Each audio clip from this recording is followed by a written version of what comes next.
everyone, I'm Johan Andreo Espinosa, and this is your special report on how the climate crisis is threatening our most vulnerable, our children.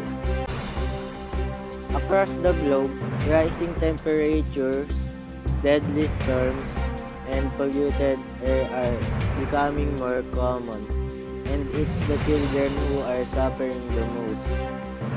According to UNICEF, over 1 billion children, yes, 1 billion, are already at extremely high risk from the impacts of climate change. Adults, children's bodies and immune systems are still developing, making them more vulnerable to heat stress, malnutrition, and waterborne diseases.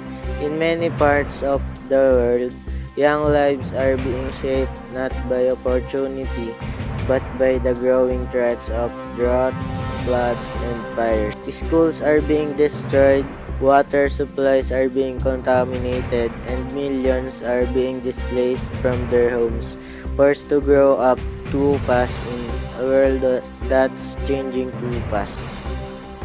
The climate crisis are not a distant threat.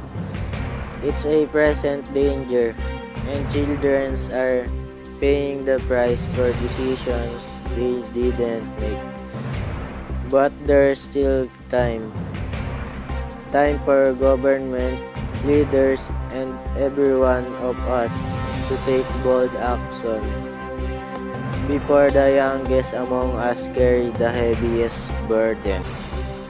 Again, I'm Johan Andre Espinosa, reporting on the climate emergency and the children on the front lines. Stay safe, stay aware, everyone.